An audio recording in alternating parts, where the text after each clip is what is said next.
शिवरात्रि, जिसे हर शिव भक्त उस दिन के नाम से जानता है जिस दिन महादेव और माता पार्वती शादी के पवित्र बंधन में बंधे थे। वहीं इस पावन अवसर पर हर शिव पार्वती भक्त व्रत रखते हैं और उन्हीं भक्तों के लिए शिव पुराण में महाशिवरात्रि व्रत कथा बताई गई है। लेकिन ये कथा शिव पार्वती की शादी से जुड़ी नहीं है, बल्कि कथा के अनुसार जाने अनजाने में भी जो मनुष्य और जीव महाशिवरात्रि का व्रत कर लेता है वो शिव की कृपा का भागी बन जाता है और उससे यमराज के दूत भी दूर रहते हैं। इस कथा को अंत तक सुनिएगा दोस्तों, ये आपके जीवन को बदल कर रख देगी और आपको अपनी भक्ति में भी एक नई ऊंचाई मिलेगी। पौराणिक काल की बात है, वन में एक भील रहता था जिसका नाम चित्रभानु था। उसका परिवार काफी बड़ा था। वहीं चित्रभानु बलवान और क्रूर स्वभाव का होने के साथ ही क्रूरतापूर्ण कर्म भी किया करता था। दरअसल वो हर रोज जंगल में जाकर हिरण और बाकी जानवरों का शिकार किया करता था और वहीं रहकर अलग अलग तरह की चोरियां भी करता था। वैसे उसने बचपन से ही कभी कोई शुभ कर्म नहीं किया था। इस तरह जंगल में रहते हुए भील का काफी समय बीत चुका था। तभी एक दिन महाशिवरात्रि का पावन दिन आया, लेकिन उस दुरात्मा को उस व्रत के बारे में कुछ भी पता नहीं था और फिर उसी दिन उस भील के माता और पिता और पत्नी भूख से परेशान होकर उससे खाने की मांग करने लगते हैं। उनकी बार बार याचना करने पर वो भील तुरंत धनुष लेकर वन की ओर चल देता है और हिरणों के शिकार के लिए सारे वन में घूमने लगता है। लेकिन पूरा दिन निकल जाता है, उसे एक भी शिकार नहीं मिलता है। फिर सूर्यास्त हो जाता है। शिकार न मिलने की वजह से उसको काफी दुख होता है और वो सोचने लगता है कि अब मैं क्या करूं, कहां जाऊं? आज तो कुछ भी नहीं मिला। मेरे बच्चों और माता पिता का क्या होगा? मुझे कुछ न कुछ लेकर ही जाना होगा।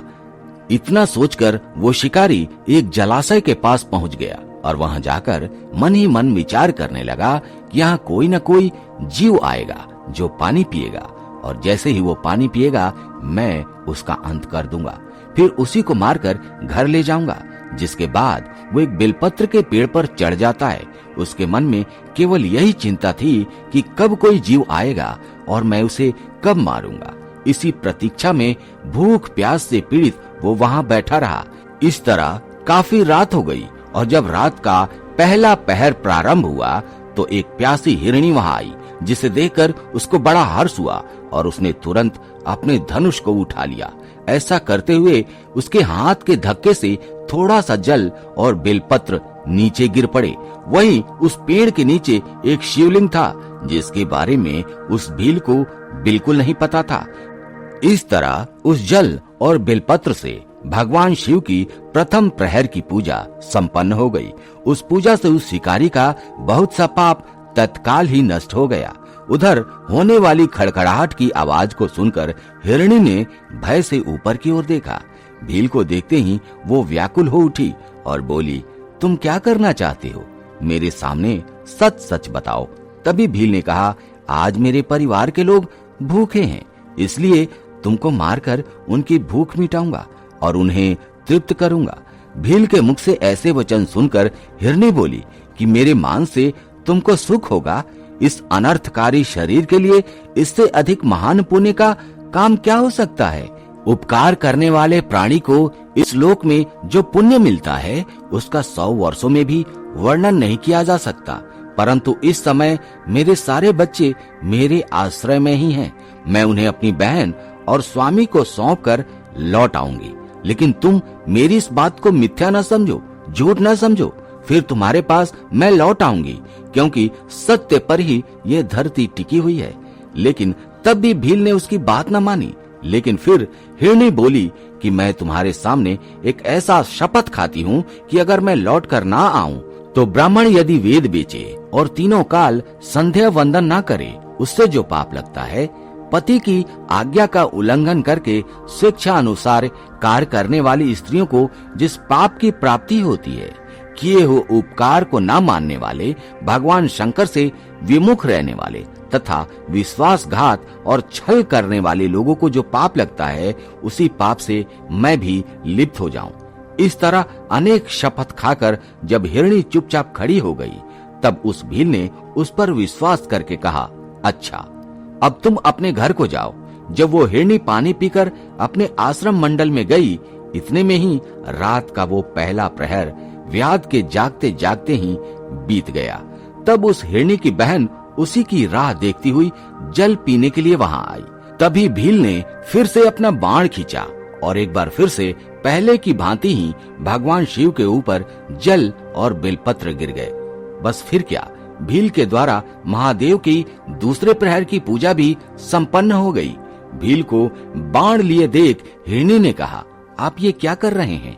तभी उसने कहा, अपने भूखे कुटुंब को तृप्त करने के लिए तुझे मारूंगा। ये सुनकर हिरण बोली, मेरी बात सुनो, मैं धनी हूँ, मेरा देह धारण सफल हो गया, क्योंकि इस अनित्य शरीर के द्वारा उपकार होगा, परंतु मेरे छोटे छोटे बच्चे घर में हैं। मैं एक बार जाकर उन्हें अपने स्वामी को सौंप दूं, फिर तुम्हारे पास लौट आऊंगी। हिरनी की बात सुनकर शिकारी बोला कि तुम्हारी बात पर विश्वास नहीं है, मैं तुम्हें मारूंगा और इसमें कोई संदेह नहीं है। भील की बातें सुनकर हिरणी भगवान विष्णु की शपथ खाती हुई बोली, यदि मैं लौट कर ना आऊं तो अपना सारा पुण्य हार जाऊं।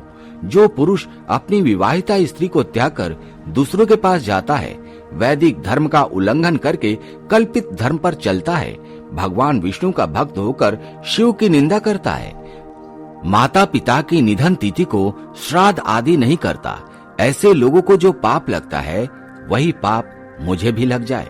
भील उसकी बात मान गया।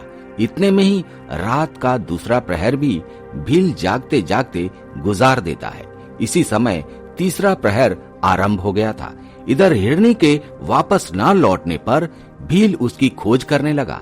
इतने में ही उसने झील के पास एक बार फिर हिरण को देखा। वह बड़ा हष्टपुष्ट था। उसे देखकर भील को बड़ा हर्ष हुआ। उसने बिना कुछ सोचे समझे हिरण पर निशाना साधना शुरू कर दिया।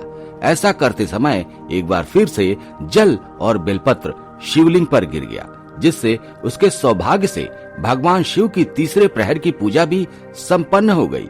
इस तरह भगवान ने उस पर अपनी दया दिखाई। वहीं पत्तों के गिरने की आवाज सुनकर हिरण ने भील की ओर देखा और पूछा, तुम क्या कर रहे हो? फिर भील ने कहा, मैं अपने कुटुंब को भोजन देने के लिए तुम्हारा वध करूंगा। तभी हिरण ने कहा, मैं धन्य हूँ, मेरा हष्ट और पुष्ट शरीर होना सफल हो गया, क्योंकि मेरे शरीर से आप लोगों की तृप्ति होगी। जिसका शरीर परोपकार के काम में नहीं आता, उसका सब कुछ व्यर्थ चला जाता है। जो समर्थ रहते हुए भी किसी का उपकार नहीं करता, उसका वह समर्थ व्यर्थ चला जाता है तथा वह परलोक में नरक का भागी होता है।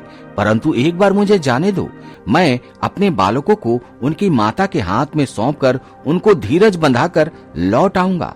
उसका ऐसा करने पर भील मन ही मन बड़ा विस्मित हुआ। उसका हृदय शुद्ध हो गया था और उसके सारे पाप नष्ट हो चुके थे। उसने हिरण से कहा, जो यहाँ आए वो सब तुम्हारी तरह बातें बनाकर चले गए, परंतु वो अभी तक यहाँ नहीं लौटे। इस समय तुम भी संकट में हो और इसीलिए झूठ बोलकर यहाँ से चले जाओगे। भील की बातें सुनकर हिरण ने कहा कि मुझ में असत्य नहीं है। सारा चराचर ब्रह्मांड सत्य पर ही टिका हुआ है।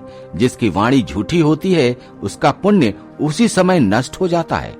शिवरात्रि के दिन भोजन करने से जो पाप लगता है, झूठी गवाही देने पर, धरोहर को हड़प लेने पर तथा संध्या वंदन न करने पर जो पाप लगता है, वही पाप मुझे भी लग जाए। यदि मैं लौट कर नहीं आता हूँ, जिसके मुख से कभी शिव का नाम नहीं निकलता, जो सामर्थ्य होते हुए भी दूसरों पर उपकार नहीं करता, पर्व के दिन श्रीफल तोड़ता है, अवची भक्षण करता तथा शिव की पूजा किए बिना ही बिना भस्म लगाए ही भोजन करता है, इन सब का पाप भी मुझे लगे अगर मैं लौट कर ना आऊं। हिरण की सारी बातें सुनने के बाद भील ने कहा, जाओ, लेकिन जल्दी लौट कर आना। इसके बाद दोनों हिरण और हिरणी आश्रम पर मिले। तीनों ही प्रतिबद्ध हो चुके थे। अब सबने यही निश्चय किया कि उन्हें भील के पास अवश्य जाना चाहिए। जिसके बाद वो बालक को आश्वासन देकर वहां से जाने लगे। उसी समय हिरणी ने अपने स्वामी से कहा, स्वामी, आपके बिना यहाँ बालक कैसे रहेंगे? मैंने ही वहां पहले जाकर प्रतिज्ञा की है।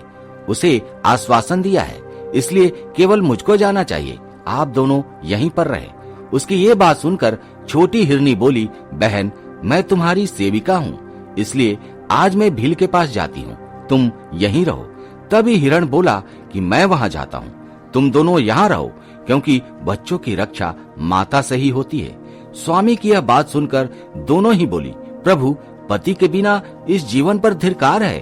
तब उन सभी ने अपने बच्चों को सांत्वना देकर उन्हें पड़ोसियों के हाथ में सौंप दिया और स्वयं शीघ्र ही उस स्थान की ओर प्रस्थान किया जहाँ शिरोमणि उनकी प्रतीक्षा में बैठा था। उन्हें जाते देखकर उनके सारे बच्चे पीछे पीछे चले आए। उन्होंने ये निश्चय कर लिया था कि माता पिता की जो गति होगी वही हमारी भी होगी। उन सबको एक साथ आता हुआ देखकर भील को बड़ा हर्ष हुआ। उसने धनुष बांध रखा था, लेकिन उस समय फिर से जल और बेलपत्र शिवलिंग के ऊपर गिर गए, जिससे शिव जी के चौथे प्रहर की पूजा भी संपन्न हो चुकी थी। उस समय भील का सारा पाप तत्काल भस्म हो गया था। इतने में ही दोनों हिरनियों और हिरण ने बोला, शिरोमणि शीघ्र कृपा करके हमारे शरीर को सार्थक करो। उनकी बात सुनकर भील को बड़ा विस्मय हुआ।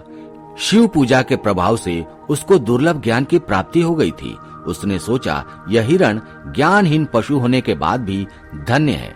ये ज्ञानहीन होकर भी अपने शरीर से परोपकार करना चाहते हैं, लेकिन धिक्कार है मेरे जीवन को कि मैंने अनेक प्रकार के कुकर्मों से अपने परिवार का पालन किया है।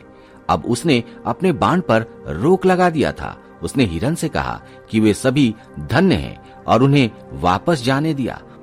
उसके ऐसा करने पर भगवान शंकर ने प्रसन्न होकर उसे अपने दिव्य स्वरूप के दर्शन करवाए और उसे सुख समृद्धि का वरदान देकर उसका नामकरण भी किया। उसको नाम दिया गुह। मित्रों, ये वही गुह था जिसके साथ भगवान श्री राम ने मित्रता की थी। महाशिवरात्रि की ये कथा यहीं समाप्त होती है। अगर आपको पसंद आई तो इसे ज्यादा से ज्यादा लाइक करें और शेयर करें। साथ ही ऐसी पौराणिक कथाओं के बारे में जानने के लिए हमारे चैनल को सब्सक्राइब कर लें। फिलहाल आज की वीडियो में इतना ही। मिलते हैं आपसे अगले वीडियो में एक नए टॉपिक के साथ। तब तक के लिए जय हिंद, जय भारत, जय सनातन, हर हर महादेव।